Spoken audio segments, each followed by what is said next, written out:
Welcome to the Past in Pictures channel. Be sure to subscribe and like so you don't miss out on more videos like this one. Known for surviving the events involving the 7th Cavalry Regiment, the horse Comanche became a symbol tied to the Battle of the Little Bighorn in June 1876, one of the largest clashes between indigenous forces and United States troops, strengthening the legacy of the Old West.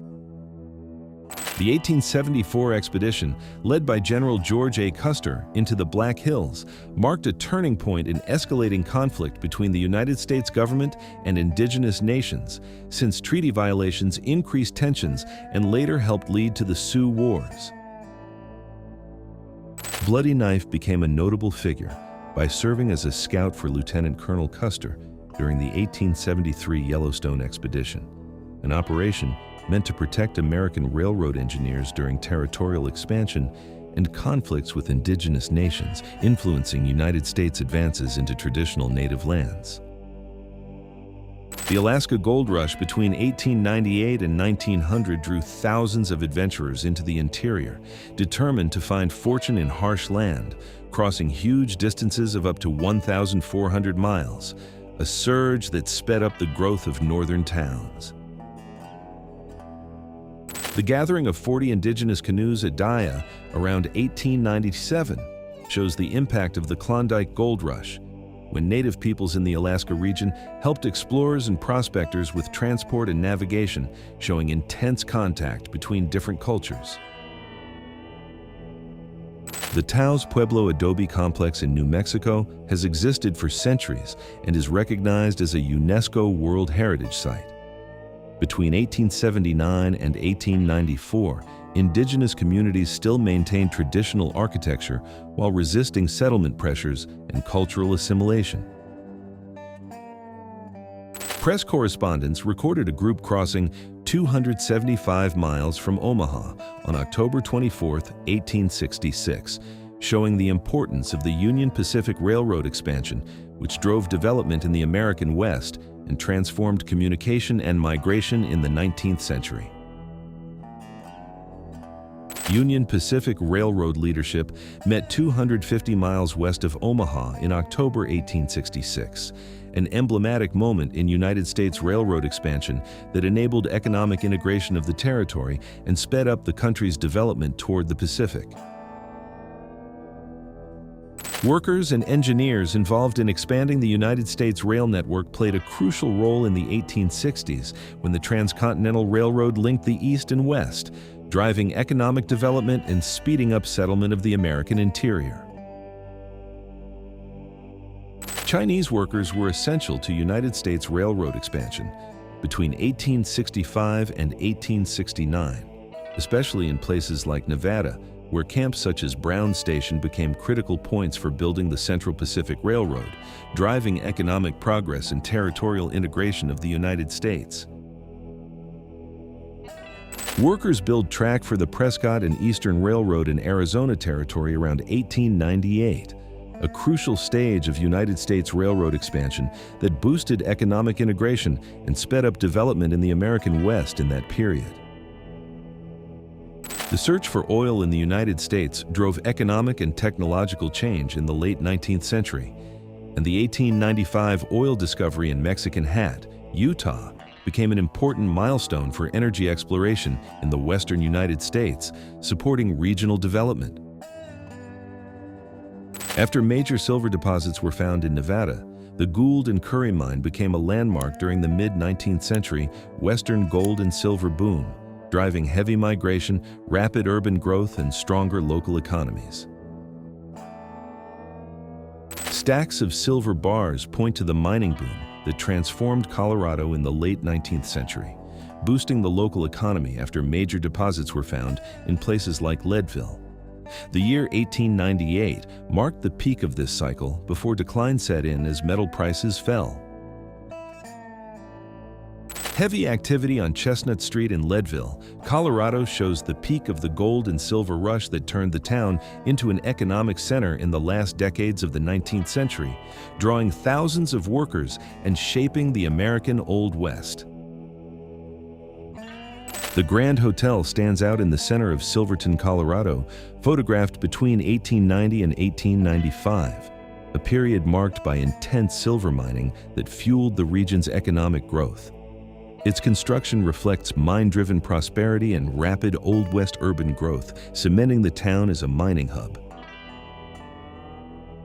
Photographer William Henry Jackson's assistants joined expeditions across Colorado in the 1870s, a crucial period for mapping and visually documenting the American West, which helped support the creation of national parks and establish Jackson as a leading landscape photographer.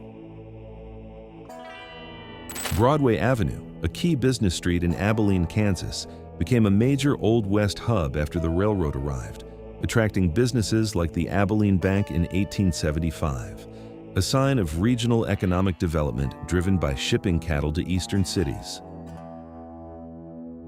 Abilene, Kansas becoming a shipping point for Texas cattle around 1867, marked the expansion of rail transport in the United States, easing interstate trade and boosting economic development in the still pioneer-paced American West.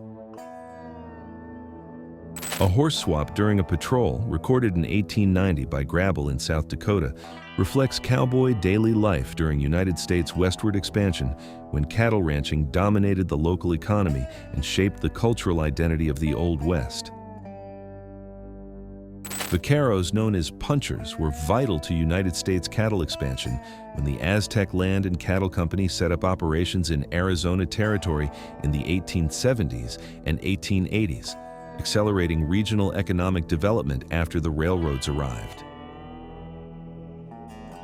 At a cowboy camp along the Yellowstone River in Montana, practices like these marked the settlement period of the American West, when ranches and cattle work drove territorial occupation and shaped the image of cowboy life. Families facing pioneer life in 1882 in the United States tried to settle newly opened Western territories, building mud houses because wood was scarce, a symbol of resilience and a key push behind the country's expansion and transformation. Helena became a vital part of United States westward expansion after the 1864 gold rush, drawing thousands seeking fortune and quickly turning a small place into a major commercial and political center in Montana Territory. Employees and engineers at the Homestake Complex turned Lead City into one of the United States centers of gold mining, bringing major prosperity to South Dakota after 1889, as intensive mining boosted the economy and sped up local urban and technological development. Drilling and using artesian wells in Kern County, California around 1880 was a crucial step for local agriculture, enabling irrigation in dry areas and driving settlement of inland California, a key factor in regional growth. Donkeys hauling wood reflected daily life in Colorado towns in the late 19th century, a period marked by settlement growth driven by the gold rush. Reliance on these animals showed local technological limits before rail expansion. Multifunction local businesses, such as small stores that also served as a post office and general shop, were common in rural United States towns in the late 19th century, reflecting how essential services were centralized in daily life. These places supported communication as well as social and business contact, playing a crucial role in community development during American territorial expansion. The appearance of a hotel and store in Kennett, California around 1888 shows the impact of railroad expansion and the gold cycle in the region, attracting migrants and building an economy based on local trade, lodging, and services for travelers. Williams runs the English Kitchen, offering affordable meals for 20 cents in Round Pond, Oklahoma, likely reflecting changes driven by railroad expansion and early 20th century rural growth when small towns tried to attract workers and travelers. The settlement of Yankton stood out as one of the leading towns in Dakota Territory in 1874, playing a central role in western United States settlement during a period of heavy migration and expansion into indigenous lands in the region. The presence of places like the Pioneer Store, a shoemaker, and a brewery in Lake Valley, New Mexico around 1890 reflects the growth of small towns in the American West during railroad expansion, a period marked by a rising frontier economy and local consolidation. Customers and staff at the Yellow Aster Saloon, one of the best-known places in Randsburg, California, take center stage in a moment tied to the early 20th century gold rush era, when mining changed the region's character.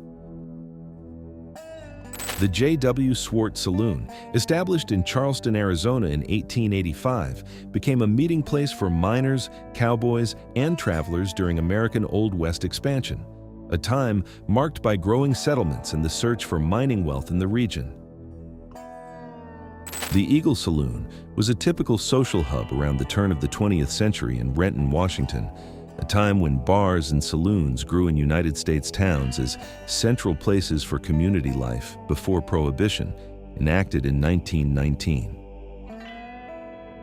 Jacob Doolin, whose name appears in a record made between 1865 and 1880, is part of the lively Military Plaza scene, then a social center in San Antonio, Texas, marked by cultural gatherings such as Mexican dinners and places like Frencher's Wine and Beer Saloon.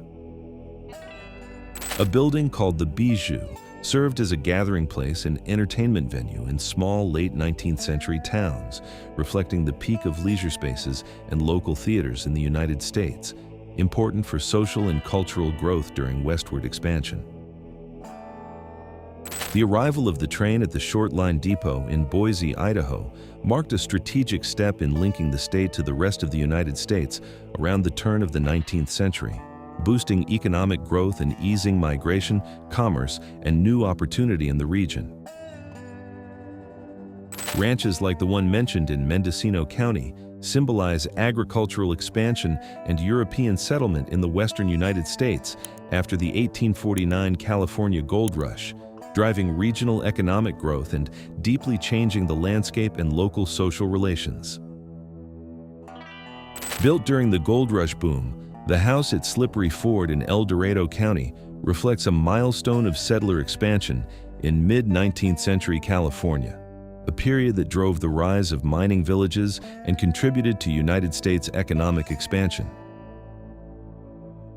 A Cheyenne woman close to 100 years old posed in 1888, a period marked by repression of indigenous nations in the United States after the Indian Wars, whose legacy included forced removal and the loss of ancestral lands. Her survival symbolizes cultural resilience. Ute people gathered by a tent made of moose hide symbolize indigenous life before the intensification of United States removal and territorial restriction policies between 1871 and 1874, a process that had lasting impacts on native cultures. A record of a group of Paiute people in Nevada, dated 1871, highlights a period of intense contact between indigenous people and settlers in the United States, when removal and assimilation policies threatened traditional ways of life and left lasting consequences for these communities. Pueblo hunters, recorded around 1890, symbolize indigenous resistance and adaptation to expanding settlement in the United States in that century, a period marked by pressure on native cultures and the occupation of ancestral lands in the American Southwest. Members of the Cheyenne Tribal Police, organized by United States authorities around 1880, played a key role in the government strategy to supervise and integrate native peoples, deeply affecting traditions and the autonomy of indigenous communities at the time. Circle gatherings of Native Americans, as recorded in Havre, Montana, were common in the early 20th century, marking moments of cultural resistance in the face of settlement. Local commerce reflected the presence of migrants, while indigenous traditions remained alive in the region.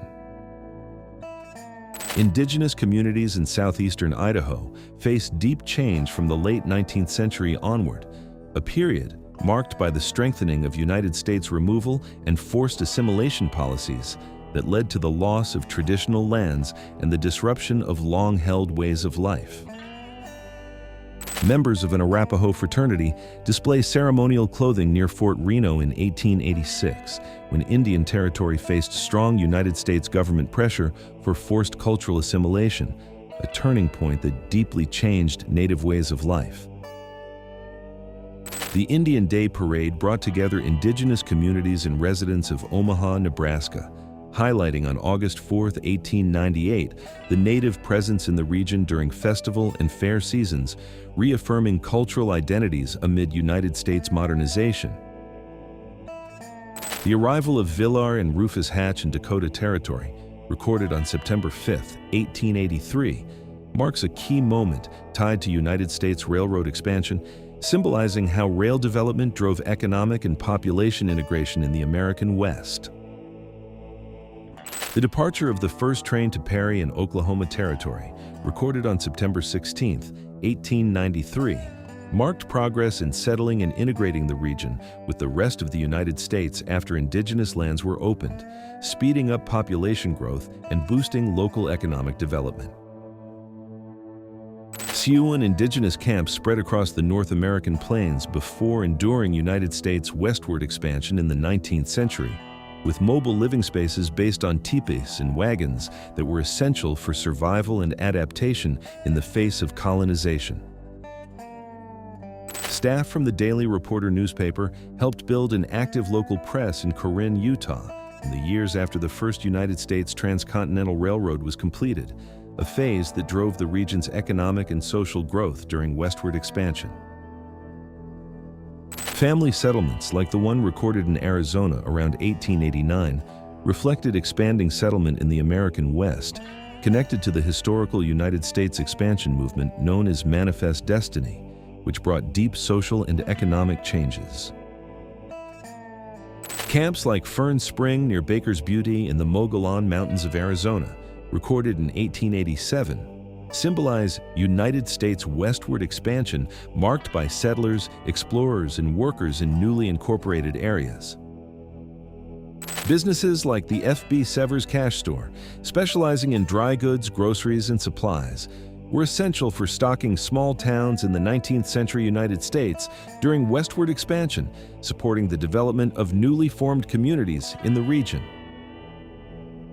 D.S. Mitchell's photography tent set up in Indian Territory in the 1890s reflects the growth of traveling photography during the consolidation of the American West, recording people and change on indigenous lands shortly before the 1907 allotment law took effect. The search for new opportunity drove thousands of people to Nome, Alaska in the early 20th century, when the region experienced a historic gold rush with heavy migration and town growth that changed the social makeup of the far north of the United States. A tent hotel set up by the Grand Canyon Road in Arizona in the late 19th century represents the beginning of tourism growth in the region before the national park was created in 1919, helping raise the value placed on environmental conservation in the United States. Members of the Paiute people maintained subsistence traditions even after settlers expanded into the Yosemite region around 1900, a period when the park was already gaining fame in the United States, reinforcing the historical invisibility of indigenous communities.